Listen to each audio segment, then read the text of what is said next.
देख रहे हैं के न्यूज, खबरों का सारथी।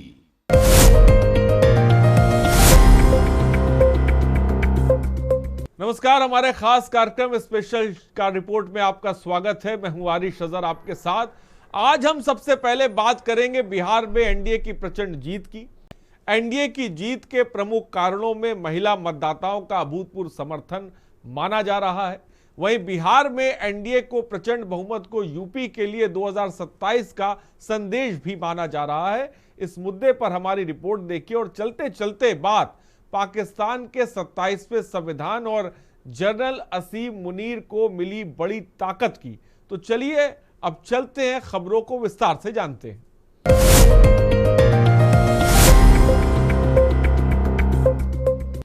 बिहार विधानसभा चुनाव के नतीजों ने 10वीं बार नीतीश कुमार को राज्य का ताज दे दिया है। नीतीश प्रचंड बहुमत के साथ 10वीं बार राज्य का सीएम बनने को तैयार है। नीतीश की इस वापसी में 1.5 करोड़ महिलाओं के खाते में 10,000 रुपए के ट्रांसफर का बड़ा रोल भी कहा जा रहा है। ये रिपोर्ट देखिए। एनडीए की जीत के प्रमुख कारण महिला मतदाताओं का अभूतपूर्व समर्थन। महिलाओं की मतदान में भागीदारी पुरुषों की तुलना में अधिक रही। शराबबंदी के कारण महिलाओं में नीतीश के प्रति एक तरफा रुझान बना। डबल इंजन सरकार का भरोसा। पीएम मोदी के राष्ट्रीय नेतृत्व और उनकी कल्याणकारी योजनाओं पर मतदाताओं का भरोसा। नीतीश कुमार के स्थिर नेता और सुशासन बाबू वाली छवि। एनडीए ने अति पिछड़ा वर्ग और दलित मतदाताओं में अपनी मजबूत पैठ बनाए रखी। ये दोनों वर्ग नीतीश कुमार की नीतियों से लाभान्वित हुए। आरजेडी में यादव उम्मीदवारों के ज्यादा टिकट देने के कारण गैर यादव ओबीसी वोट बैंक के ध्रुवीकरण का लाभ एनडीए को मिला। बिहार में जनादेश की बहार में नीतीश कुमार पर जनता के एक बार फिर एतबार जता दिया है। अपनी सेहत और नेतृत्व पर महागठबंधन की तरफ से उठते सवालों के बावजूद वे जनता की पसंद बने रहने में कामयाब हुए। वहीं तेजस्वी का प्रण काम नहीं आया। प्रशांत किशोर की जन स्वराज पार्टी भी बेअसर साबित हुई। इस चुनाव में किस बात की सबसे ज्यादा चर्चा रही, इसका जवाब है नीतीश कुमार और उनका नेतृत्व। बता दें कि भारत जैसे लोकतंत्र में हर चुनाव अहम है। राजनीतिक रूप से सबसे महत्वपूर्ण राज्यों में से एक बिहार की बात करें तो इस बार ये चुनाव इसलिए खास रहे क्योंकि यहाँ नीतीश कुमार लंबे समय से सत्ता में हैं। वे 2000 में तत्कालीन प्रधानमंत्री अटल बिहारी वाजपेयी के कहने पर बिहार के मुख्यमंत्री बने थे। बाद के वर्षों में उन्होंने गठबंधन बदले, लेकिन सत्ता उनके इर्द गिर्द ही रही। अब तक वे कुल 9 बार मुख्यमंत्री पद की शपथ दे चुके हैं। 2020 के बाद से ही वो 3 बार शपथ दे चुके थे। अब 10वीं बार की तैयारी।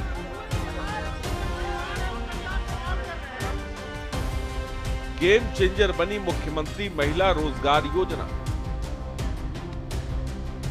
चुनाव से ठीक पहले 29 अगस्त 2025 को महिलाओं के खाते में 10,000 रुपए देने वाली योजनाओं को नीतीश कैबिनेट का अप्रूवल मिला था। तब विपक्ष ने सरकार पर वोट खरीदने का आरोप लगाया था, लेकिन चुनाव के परिणाम बताते हैं कि इस योजना ने नीतीश सरकार के खिलाफ एंटी इनकम्बेंसी को पलट दिया।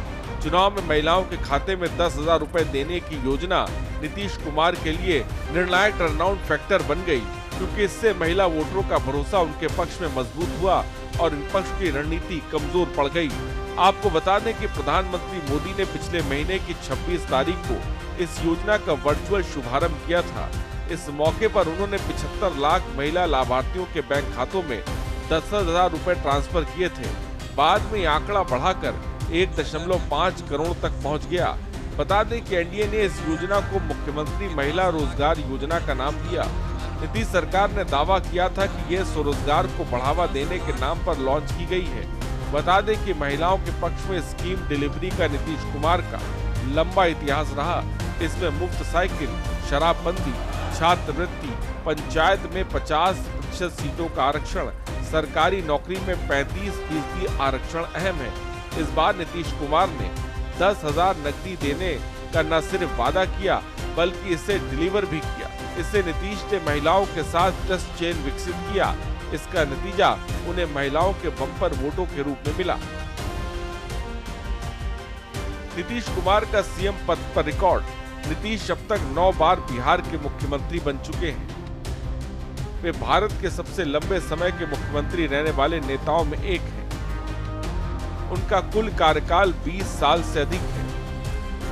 नीतीश कुमार 3 मार्च 2000 को पहली बार 7 दिनों के लिए बिहार के मुख्य एनडीए को जिताने के लिए मशक्कत में जुटे रहे थे, तो वहीं सपा प्रमुख अखिलेश यादव ने महागठबंधन के लिए पूरी ताकत झोंक दी थी। ये रिपोर्ट देखिए।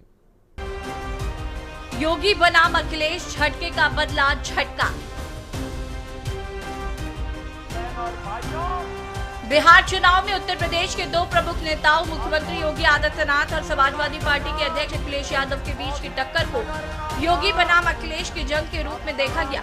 बता दें कि बिहार चुनाव इस बार केवल एक राज्य की सत्ता के लिए नहीं बल्कि उत्तर प्रदेश की आगामी राजनीति के लिए भी निर्णायक माना जा रहा था। दरअसल लोकसभा चुनाव 2024 में उत्तर प्रदेश से बीजेपी को झटका देने वाले सपा प्रमुख अखिलेश यादव ने बिहार में भले ही कोई प्रत्याशी नहीं उतारा था, लेकिन चुनावी मैदान में पूरा दम दिखाया। आरजेडी और महागठबंधन उम्मीदवारों के पक्ष में पिछड़ा दलित अल्पसंख्यक यानी पीडी पॉलिटिक्स को जमीन पर उतारने की कोशिश करते रहे। दरअसल अखिलेश यादव बिहार में महागठबंधन के लिए प्रचार करके राष्ट्रीय राजनीति में एक प्रमुख विपक्षी नेता के रूप में अपनी छवि को मजबूत करने की कोशिश कर रहे थे। वहीं मुख्यमंत्री योगी आदित्यनाथ ने भी बिहार में बीजेपी और एनडीए उम्मीदवारों के समर्थन में अपनी पूरी ताकत झोंक दी। बता दें कि उत्तर प्रदेश के पूर्वांचल और बिहार के पश्चिमी इलाकों में बोली, रहन सहन और जाति समीकरण काफी मिलते जुलते हैं, इसलिए बिहार के चुनावी नतीजे यूपी की सियासत पर भी सीधा असर डालते हैं। ये बिहार वो प्रदेश है जिसने समय समय पर संकट से बचाया है। अगर समाज पे संकट आया होगा, राजनीति पे संकट आया होगा, तो यहाँ की महान जनता ने, बिहार की ने न केवल समाज बल्कि देश को भी दिशा देने का काम किया है। चाहे जयप्रकाश जी, जिन्होंने संपूर्ण क्रांति का आह्वान करके इस देश को बदलने का काम किया, भगवान बुद्ध, भगवान महावीर इसी धरती से संदेश लेकर के निकले और दुनिया में पहुंचाने का काम किया। यही धरती कर्पूरी ठाकुर जी की है, जिन्होंने दबे पिछले, जिन्हें किसी ने सम्मान से नहीं देखा, उनको स्थान देकर के सम्मान देने का काम किया। यही बिहार की वो जनता है जिसमें आदरणीय लालू प्रसाद यादव जी ने जब सामाजिक न्याय की लड़ाई लड़ना शुरू किया। याद करिए, जिन लोगों के पास एलपीजी के सिलेंडर नहीं थे, ये कांग्रेस के लोग 25,000 50,000 में ब्लैक करते थे। मोदी जी आए, कहा नहीं, हर गरीब को रसोई गैस का सिलेंडर मिलना चाहिए, उज्ज्वला योजना का कनेक्शन फ्री, हर गरीब के घर में शौचालय फ्री, 4 करोड़ गरीबों के सिर को ढकने के लिए प्रधानमंत्री आवास दे दिया, 3 करोड़ लोगों के घर में बिजली के कनेक्शन फ्री। आरजेडी के समय तो आपके यहां बिजली नहीं आती थी। आप मुझे बताओ, आज के समय में मोबाइल फोन चार्ज करना होगा तो क्या लालटेन की लाइन में चार्ज करेंगे क्या? बिहार में योगी बनाम अखिलेश की रही जंग। बिहार के रण में मुख्यमंत्री योगी आदित्यनाथ और अखिलेश यादव दोनों ने अपने अपने मोर्चे खोले। सीएम योगी ने 10 दिनों में 30 जनसभाएं की, एक रोड शो किया। योगी ने एनडीए के घटक दलों जेडीयू, एलजेपी, हम और आरजेडी पर जंगलराज का आरोप लगाते हुए कड़ा नैरेटिव सेट किया। योगी के प्रचार ने अग्रणी जातियों, अति पिछड़ा वर्ग और गैर यादव ओबीसी वर्गों के हिंदू मतदाताओं को प्रभावित करने में महत्वपूर्ण भूमिका निभाई, जो भाजपा के पक्ष में एकजुट हुए।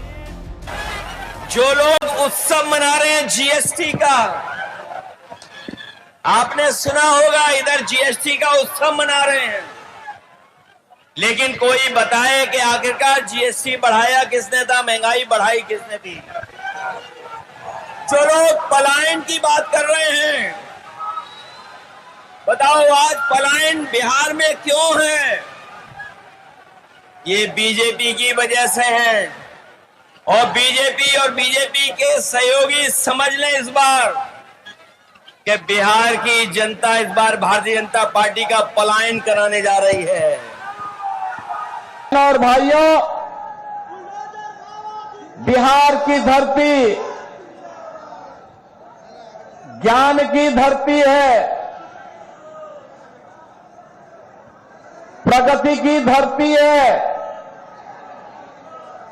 समृद्धि की धरती है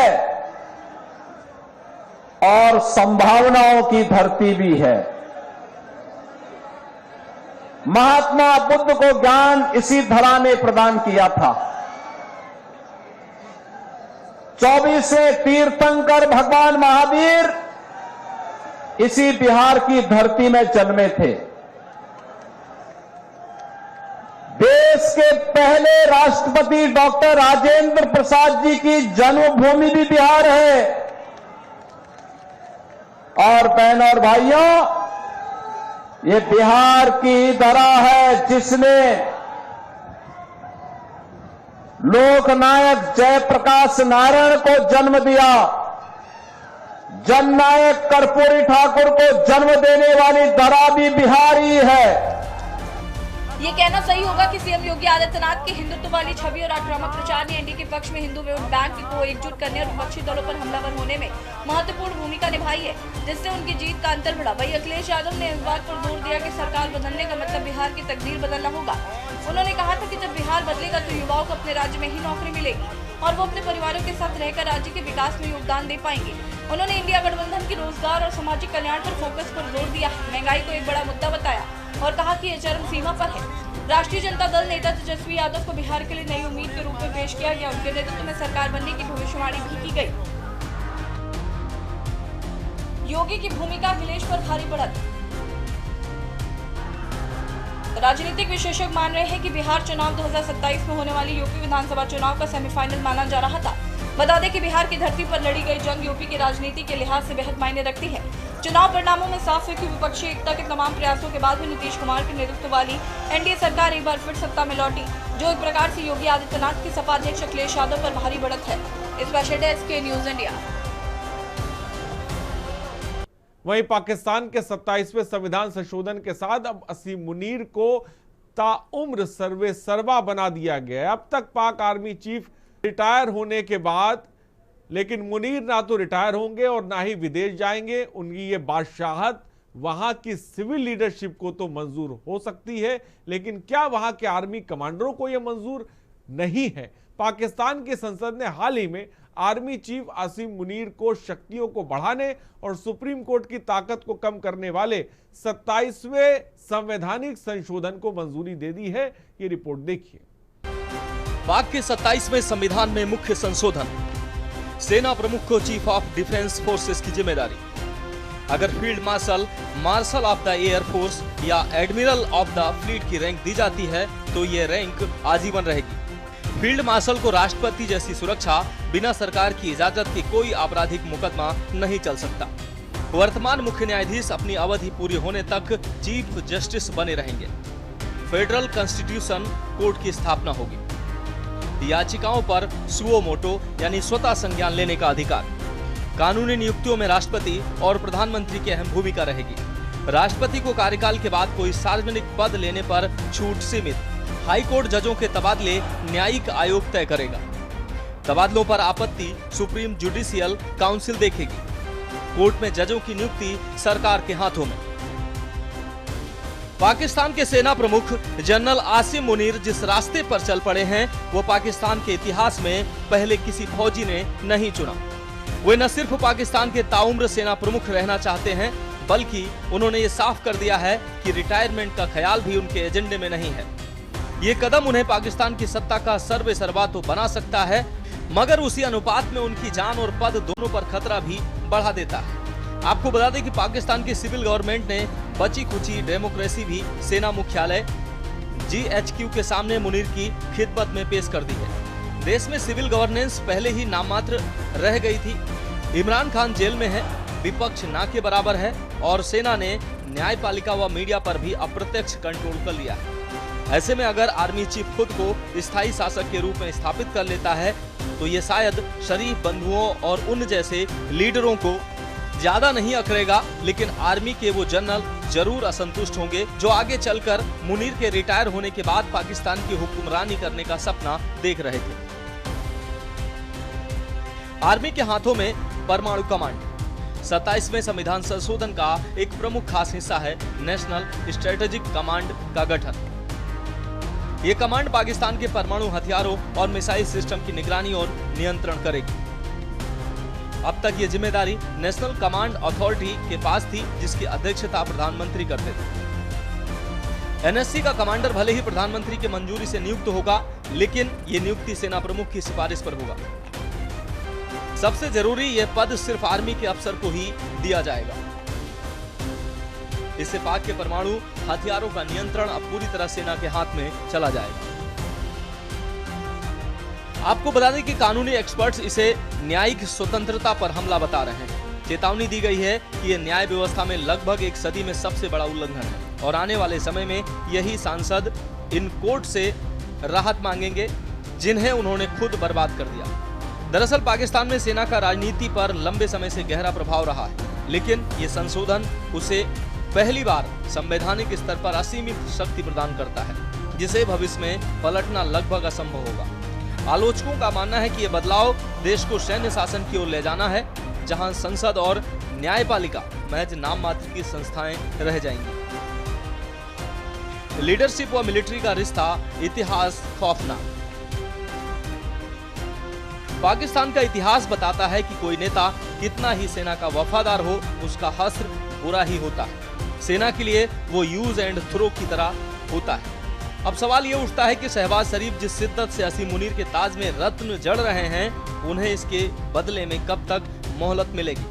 पाकिस्तान की राजनीति में सिविल लीडरशिप और मिलिट्री का रिश्ता हमेशा से पेचीदा रहा है। हर दौर में दोनों महकमों ने शुरुआत तो बहुत दोस्ताना ढंग से की, लेकिन जैसे ही संबंध बिगड़ते हैं और गाड़ी पटरी से उतरती है, सिविल लीडरशिप जेल में होती है या देश से बाहर निकाल दी जाती है और तकदीर बहुत खराब रही तो मारी भी जाती है। शहबाज शरीफ की सरकार मजबूत से मजबूत होती जा रही है, क्योंकि वो सेना प्रमुख आसिम मुनीर के हुजूर में वो सब देते जा रहे हैं जिसका अब तक के फौजी हुक्मरान सपना ही देखते रहे। लेकिन अब पाकिस्तान में ही इस बात का मंथन शुरू हो गया है और पूछा जा रहा है कि ये रिश्ता कब तक कायम रहेगा। बहरहाल हाल फिलहाल में पाकिस्तान की राजनीति पर नजर रखने वाले इस घटनाक्रम को आश्चर्यजनक नहीं मान रहे हैं, क्योंकि पाकिस्तान के लोकतंत्र की चमक के नीचे सेना के प्रभाव की गहरी छाया हमेशा मौजूद रही है। आपको बता दें कि भाड़े पर दूसरों की लड़ाई लड़ने वाली पाकिस्तानी सेना ने किसी तरह से अपना पेशेवर आर्मी का अस्तित्व कायम रखा है। बहरहाल सेना प्रमुख आसिम मुनीर के नेतृत्व में ये निशान भी मिट रहे हैं, क्योंकि पाकिस्तानी सेना देश या जनता के लिए नहीं बल्कि इस्लाम के लिए लड़ने वाली लश्कर में तब्दील हो रही है। पाकिस्तानी सेना का एक मजहबी शक्ति में रूपांतरण ऐसे समय में हो रहा है जब मुनीर संवैधानिक रूप से पिछले दरवाजे से सत्ता पर अपनी पकड़ को मजबूत कर रहे हैं। देखा जाए तो जनरल आसिम मुनीर की स्थिति अब एक ऐसे राजा की तरह हो गई है जिसे अपनी ही तलवार की धार पर बैठने का फैसला किया हो। पाकिस्तान का इतिहास लंबे समय तक सत्ता नशीन रहे दो जनरलों के दर्दनाक अंत की गवाही देता है। 10 साल राष्ट्रपति रहे जनरल जियाउल हक जैसे तानाशाह, जिन्होंने इस्लामीकरण के नाम पर पूरे देश की सियासत को हिलाकर रख दिया था। एक विमान दुर्घटना में मारे गए, वो हादसा अब तक रहस्य बना हुआ है। वहीं परवेज मुशर्रफ, जिन्होंने खुद प्रधानमंत्री नवाज शरीफ को अपदस्थ कर सत्ता हथियाई थी और 8 साल तक सत्ता पर काबिज रहे, लेकिन अंत में दुबई में गुमनामी और बीमारियों के बीच मौत के हवाले हो गए। इन दोनों जनरलों का अंजाम पाकिस्तान के हर सैनिक को याद है। वे जानते हैं कि जिस कुर्सी ने उन्हें ताकत दी है वही उनके पतन की वजह बनी, लेकिन मुनीर फिलहाल इससे बेपरवाह है। स्पेशल डेस्क के न्यूज इंडिया। स्पेशल रिपोर्ट में फिलहाल इतना ही। देश दुनिया की तमाम खबरों के लिए बने रहिए हमारे साथ। नमस्कार।